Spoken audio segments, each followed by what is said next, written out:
Video game balance is a difficult topic to discuss. Conversations always devolve into the same thing.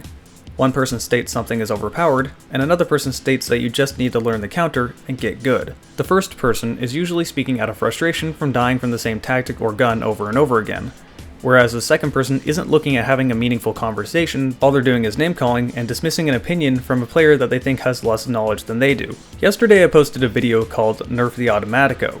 The video itself was relatively harmless. I wasn't ranting or really making any statements. Instead, I was just playing Battlefield 1 with the Automatico. But the title was controversial enough to get some people riled up. These comments reminded me of an interesting point. Recently I've had two friends swap over from console to PC. The PC Assault metagame largely revolves around the Automatico, it being considered one of, if not the best weapon in the game. It's impossible to go into a game and not find that person that has 100 service stars with an Automatico, using nothing else. But my friends that swapped over from console don't load the Automatico. They load the Regal. I found this particularly interesting because the Automatico has a much faster time to kill. Why would they hate the Regal? Well, on console it's impossible to go into a game without finding that person that has 100 service stars with a Regal, not the Automatico. And if the comments off my recent Nerf the Automatico video are anything to go off of, this seems to be general console player thought. But why is it so different from PC? Well, I think in order to understand this we need to look at the two weapons. It's important to mention that every single light machine gun and every single submachine gun in the game takes 5 shots minimum to kill. With that said, let's look at the Automatico first. As stated, the Automatico takes 5 shots to kill, but has a crazy fast rate of fire of 900 rounds per minute, giving it an amazing time to kill of 272 milliseconds. This time to kill is twice to 3 times faster than most weapons in the game. But that's not without downsides. It does have a small magazine size of only 25 rounds, meaning you'll have to reload after every single time you shoot and you'll only get 1 to 2 kills per magazine. But the reload time is fairly quick, so it's not really much of a problem.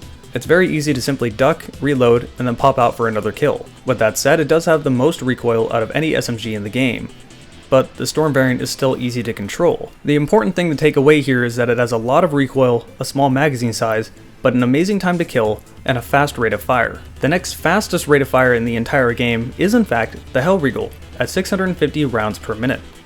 The Regal, just like the Automatico, takes 5 shots to kill, but not having the downsides that the Automatico has. The recoil is very easy to control, the slower fire rate, again, makes it easy to control, and the magazine size is an amazing 60 rounds. This means this gun is more or less a blend between a submachine gun and a light machine gun, making it incredibly easy to use. Unlike the Automatico, if you miss a few shots you're not dead, you can just keep shooting. But also unlike the Automatico, the Regal does not have an insane time to kill. In fact, the Automatico will beat the Regal 10 times out of 10, no matter the range. But this only applies if you're accurate enough to play to the Automatico's strengths and avoid its weaknesses. When you factor in the input methods that console users are using compared to PC users, suddenly everything makes a lot of sense. A controller is simply never going to be as precise as a mouse and keyboard. Now before you start yelling PC elitist at me, please factor in that I have played Halo since launch and have a ton of Halo footage on this channel. In fact, all the Call of Duty footage I have on this channel is from console as well.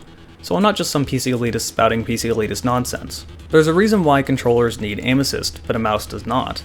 If you had aim assist on PC, that would be hacking. But on console, aim assist is necessary for the game to be playable. To compensate for the usual slow time to kill in Battlefield 1, Battlefield 1 has an insane amount of aim assist on console. I've sarcastically joked in the past, saying that whoever pressed L first won. But jokes aside, this is also why you'll almost never see cross-platform play when it comes to shooters between consoles and PC.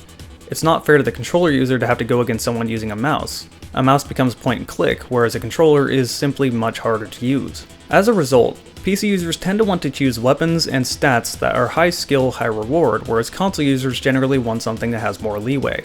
The Automatico Regal debate is something that is not the exception to the rule. Another example is the competitive scene in Titanfall 1. Competitive console teams generally ended up picking up Titans that were bulkier and slower, but easier to use, whereas the PC players tended to pick up the Titans that were seen as glass cannons, fast and agile with quick times to kill, but were taken down much faster. But this brings up another interesting point. As a game developer, what do you do? The metagame changes very differently on console than it does on PC. And we've seen two different solutions, most notably recently with Overwatch. Overwatch on console is balanced in entirely different than that on Overwatch on PC. They get different patches, and heroes play very different as a whole. This is to compensate for the controller use compared to the mouse and keyboard. However, there are no heroes in Battlefield 1, and balance is largely just between weapons, so I don't feel this approach really works quite properly. Instead, the most commonly used tactic is to simply balance the weapon for the highest skill level possible. If the Automatico took a few more shots to kill, suddenly its time to kill would be around the same as the Regal, and it wouldn't be considered overpowered at all on PC, but as a result it might be seen as useless on console. And my response to that generally is just the game shouldn't be balanced in for players around medium level skill. After all, if you theoretically take two different groups of players, one on console and one on PC, and let them play until they believe they have reached their skill ceiling, in theory both of them should have come to the conclusion that a certain weapon is the best in the game, even if they had no connection with each other. It might just take console users a little bit longer to get to that point. In the end of the day, I believe games should be easy to pick up but difficult to master, and I believe that the game should be balanced in for the players of the top highest skill level. I mean, could you imagine a fighting game that was balanced in entirely for players around low to mid-level skill? Oh wait,